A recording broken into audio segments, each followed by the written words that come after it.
Mas Heri, saya tuh masih ingat ya waktu awal di pemerintahan sebelumnya Mas Heri itu ingin fokus di pendidikan, kesehatan dan meningkatkan kesejahteraan masyarakat Ya, kota. betul. Waktu itu masih ingat. Tapi pelaksanaan 3,5 kemudian ada COVID, ada refocusing anggaran. Ya. Gitu. Nah, evaluasi Mas Heri ketika fokus itu kesehatan, pendidikan dan peningkatan kesejahteraan itu sejauh ini seperti apa di Surabaya, Mas? Alhamdulillah, Mas. Kesehatan meskipun saya kena COVID 3 tahun setengah, hanya membangun 2 tahunnya kena COVID, tapi sudah UHC. Oke. Jadi warga Surabaya terkait dengan kesehatan, maka cukup dengan BPJS Kesehatan, dengan KTP saja, dia sudah dapat pengobatan gratis. Berarti 100%. Oke. Ini sejarah Dijamin pertama. ya, 100% sekarang warga Surabaya. Pokoknya warga Surabaya teko, gawe KTP, langsung diobati.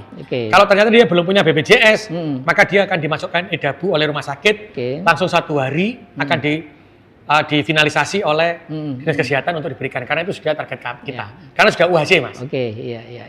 Universal Health Coverage. Caranya KTP ya, KTP warga cukup. Surabaya ya. Oke. Nih, terkait dengan kesehatan. Oke. Tapi saya juga ingin mereka ini insya Allah nanti di tahun 2025, maka seluruh warga Surabaya yang belum sejahtera yang dia bekerja akan kita cover dengan BPJS Ketenagakerjaan. Jadi naudzubillah min dzalik, ono kecelakaan, ono sedoe, untuk asuransi juga. Jadi double ini ya. Double. Kita bayarkan. Apa mampu bisa wong sekarang sing kesehatan iso. Terkait dengan pendidikan. Pendidikan alhamdulillah sudah gratis semuanya. Maka sampai hari ini saya juga membantu berkoordinasi dengan provinsi memberikan bantuan kepada anak-anak yang SMA 200.000 per bulan. Sehingga mampu loh, Mas.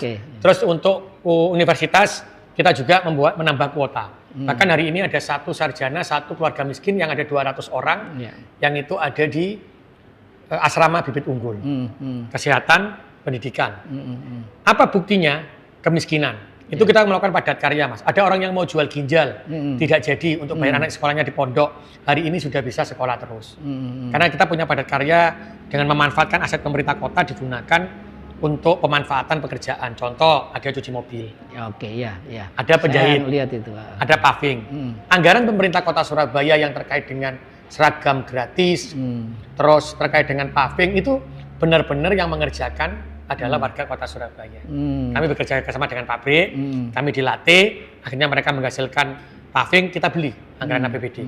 Dan itu, Mas, sing 175, sing 350 gak iso. Mas dulu kan sempat punya cita-cita mulia ingin minimal penghasilan warga Surabaya itu 7 juta. Itu per keluarga itu. Dan itu sudah berjalan. Gitu ya. Sudah berjalan. Oke. Jadi sebagian sudah berjalan. Apa buktinya? Kemiskinan Surabaya yang saya menjabat itu sekitar 8. Sekitar 7, ya hampir 8. Sekarang sudah menjadi 3,9. 3,9 ya. Persen. Oke. Pengangguran terbuka yang semula 9, sekarang menjadi 6, Stunting yang akibat dari kemiskinan yang awalnya 28, sekarang saya menjadi 1,6. Berarti ini apa? Ketika semua stunting itu turun, setelah itu semuanya turun, itu karena apa? Karena kemiskinan turun karena mereka yang miskin mendapatkan pekerjaan. Dan yang paling saya bangga menjadi bagian Surabaya itu adalah semua pengusaha di Surabaya, semua orang kaya di Surabaya itu bergerak bersama, Mas. Menjadi orang tua asuh. Bayangkan kalau nanti di 2025, semua zakatnya orang Muslim kita jadikan satu, semua persepuluhannya orang Kristen yang ada di gereja dijadikan satu, nanti dikandani, sing gereja, iki jenenge sing mbok kecekel ya, sing wong Islam zakat, cekel ya. Penerimanya diserahkan ke mereka ya? Tapi data-data penerima orang miskinnya itu kita kasih. Jadi kamu kasih data ke sini. Janganlah ambil zakat dari Surabaya. Jangan ngambil 1/10 atau maunya dari Surabaya. Tapi ketika Surabaya masih banyak yang membutuhkan, dikaitkan dengan Jogone, Surabaya. Nah ini akan saya satukan di 2025. Karena kalau orang yang baik itu semuanya bersatu, insya Allah namanya kemiskinan pasti terselesaikan. Mas Heri, 2 tahun terakhir ini banyak sekali proyek-proyek infrastruktur ya. Justru terjadi padahal ada refocusing, ada pandemi gitu, ada pembangunan KBS, ada rumah sakit yang hanya hitungan bulan sudah jadi gitu. Apa blok cover di mana-mana. Nah, ini uangnya dari mana, Mas? Kok malah genjot infrastruktur gitu. Betul. Dulu saya berfokusnya kepada pendidikan dan kesehatan kemiskinan. Sehingga uang saya bangun untuk sumber daya manusia dalam di tahun 2021-2022 awal-awal aja, Mas. Tapi ketika 2021-2022 saya banyak bertemu dengan orang-orang. Saya selalu berdekat dengan beliau-beliaunya. Saya sampaikan, gak iso aku bangun Surabaya dirian. Saya ada uang yang untuk membangun Rutilahu. Rumah Tidak Layak Huni Warga Surabaya. Saya memberikan bantuan untuk orang tidak mampu terkait dengan sekolah. Saya harus membayar kesehatan. Beliau mengatakan, Mas Heri, jenengan adalah pemimpin yang berani mengatakan bahwa jenengan tidak bisa sendiri. Mas, sebentar. Mereka itu yang dimaksud itu siapa sih, Mas? Gitu ya? Pengusaha-pengusaha yang ada di Surabaya. Oke. Orang-orang yang memiliki harta lebih atau orang-orang yang mampu di setiap kampung. Setiap kampung misalnya mau sugih-sugih. Iya. Kan saya selalu ngantornya di Balai RW, Mas. Iya, betul. Kita kan tahu saya ngantor di Balai RW. Saya ngendikan sama beliaunya, ngomong sama beliau, diskusi. Akhirnya beliau mengatakan gini, Mas Heri satu-satunya wali kota yang berani mengatakan bahwa Surabaya itu tidak bisa dibangun dengan sendiri dan mengakui bahwa wali kota tidak mampu sendiri tapi ngajak semuanya. Aku siap bantu, Mas Heri.